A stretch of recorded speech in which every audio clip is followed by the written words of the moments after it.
Meditações de Marco Aurélio, Imperador de Roma, livro 6, parte 4. Todos nós andamos a trabalhar para o mesmo fim. Alguns, consciente e intencionalmente, outros, inconscientemente. Como Heráclito, penso eu, observou que, mesmo durante o sono, os homens estão a trabalhar e a contribuir com o seu quinhão para o processo cósmico. A um calha esta parte da tarefa, a outro aquela. Na verdade, não é pequena a parte desempenhada por aquele muito descontente que faz tudo quanto pode para impedir e desfazer o curso dos acontecimentos. O universo precisa até desses. Portanto, é tua a decisão sobre com quem tu próprio vais enfileirar. Porque seja como for, aquele que tudo rege descobrirá uma qualquer utilidade para ti e atribuir-te-á um lugar entre os seus colaboradores e companheiros de trabalho. Só tens de cuidar que a tua não seja aquela lamentável função que, de acordo com Crisipo, é desempenhada pelo palhaço no palco. Será que o sol pensa fazer o trabalho da chuva? Ou Esculápio, o de Demétrio? E as estrelas? Não são elas todas diferentes e, contudo, não trabalham todas elas concertadamente para o objetivo único? Se os deuses discutiram e aconselharam mutuamente sobre mim e sobre o que me aconteceria, então o conselho foi bom.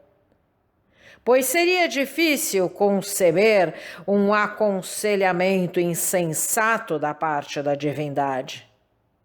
Afinal, que razão teriam eles para me provocarem sofrimento? Que ganhariam eles, quer para si próprios, quer para o universo, que é a sua principal preocupação? Mesmo que não tenham pensado especialmente em mim, pensaram pelo menos no universo. E eu tenho de dar as boas-vindas e ser indulgente em relação a tudo o que aconteça em resultado disso. Se, claro, eles não pensaram mesmo em nada, coisa ímpia de acreditar, então ponhamos fim ao sacrifício e à prece e ao voto e a todas as outras ações pelas quais reconhecemos a presença de deuses vivos no meio de nós. Mas mesmo assim, e mesmo que seja verdade que eles não se interessam nada pelos nossos assuntos mortais, eu ainda sou capaz de tomar conta de mim próprio e de olhar pelos meus próprios interesses. E o interesse de todas as criaturas reside na conformidade com a sua própria constituição e natureza. A minha natureza é racional e cívica. Tenho uma cidade e tenho um país. Como Marco, tenho Roma e, como ser humano, o universo. E, consequentemente, o que é bom para estas comunidades é o único bem para mim. Tudo o que acontece ao indivíduo é para bem do todo. Isto é, só por si garantia suficiente para nós. Mas, se olhares com atenção, verás também que, em geral, o que é bom para um homem é também bom para os seus semelhantes. Mas, bom deve ser aqui tomado no sentido mais popular, incluindo as coisas que são moralmente indiferentes. Tal como os espetáculos no circo ou de outros locais de diversão nos cansam com a sua perpétua repetição das mesmas coisas numa monotonia que torna o espetáculo enfadonho. Também o mesmo se passa com toda a experiência da vida. Na nossa caminhada para cima e para baixo, todas as coisas acabam por ser sempre o mesmo. Causas e efeitos por igual. Então, quanto tempo? Pondera com frequência no teu espírito a enorme quantidade de mortos de todas as classes e nações, mesmo até Filistium, Febo e Orgânio. Destes últimos, deixa que os teus pensamentos passem para as hordas de outros. Pensa como devemos seguir daqui, donde tantos oradores já se foram, tantos veneráveis sábios, Heráclito, Pitágoras, Sócrates, os heróis de outros tempos, os capitães e os reis de tempos posteriores, e com eles Endoxo e Parco, Arquimedes e muitos outros. Espíritos penetrantes, sublimes, homens infatigáveis, cheios de recursos e decididos. Também aqueles que gracejaram com a transitoriedade e brevidade desta vida mortal, como Menipo e os da sua escola. Medita muitas vezes sobre estes homens há muito desaparecidos. Como é que eles, digam-me, sofrem agora, mais especialmente aqueles cujos próprios nomes foram esquecidos?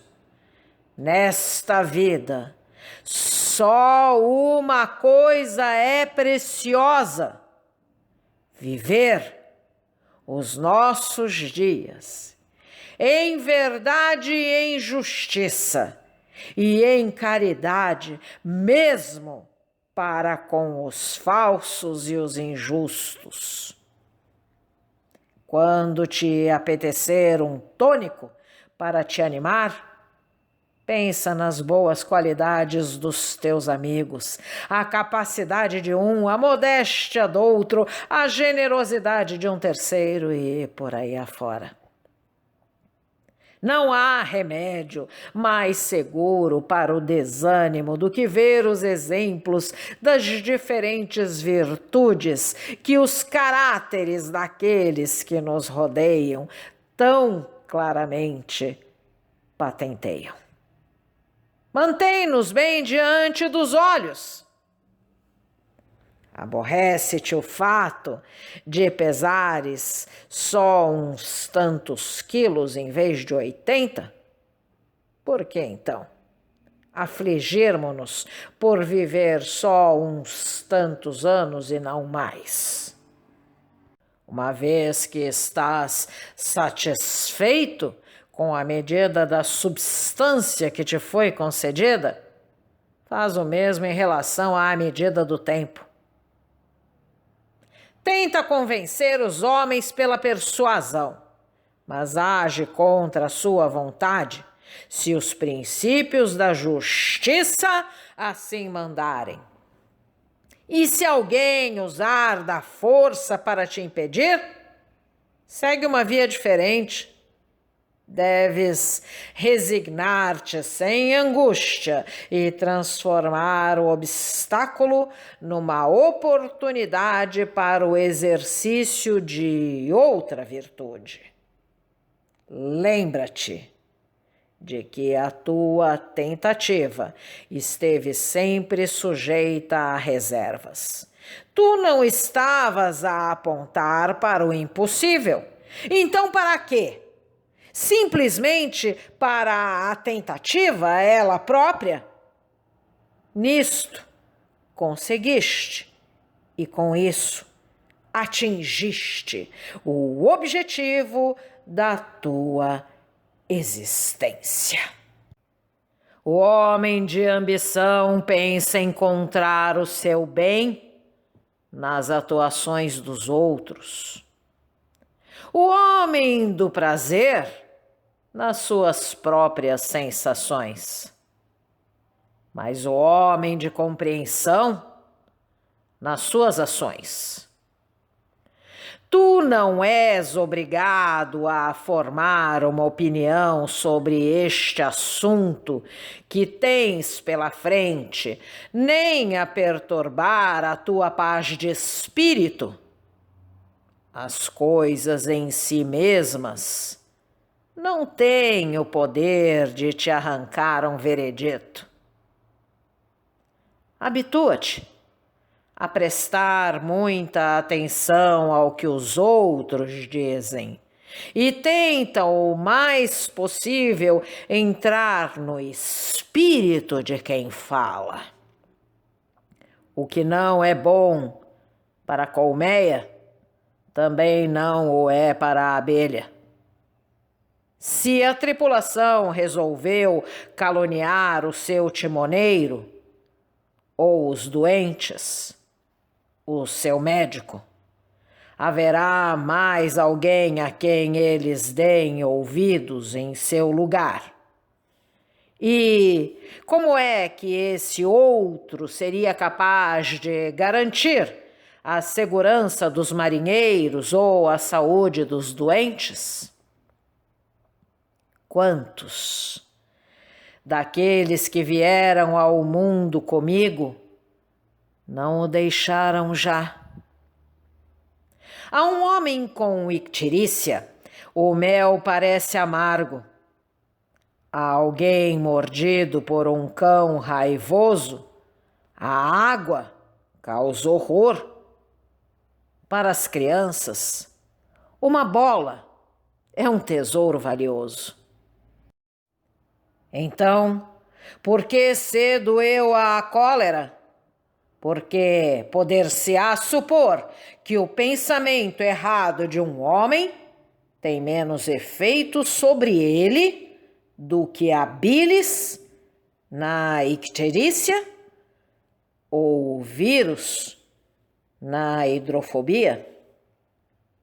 Ninguém te pode impedir de viver de acordo com as leis da tua natureza pessoal, e nada te pode acontecer que vá contra as leis da natureza mundo. Que tristes criaturas são os homens a quem o povo procura agradar. Que tristes fins eles perseguem, e por que tristes meios? Que depressa o tempo apagará todas as coisas. Quantas não apagou ele mesmo agora? Se você gostou desse áudio, deixe seu like, compartilhe, deixe também seu comentário e se inscreva no canal, ativando o sininho para ser avisado dos próximos vídeos. Um grande abraço e até a próxima!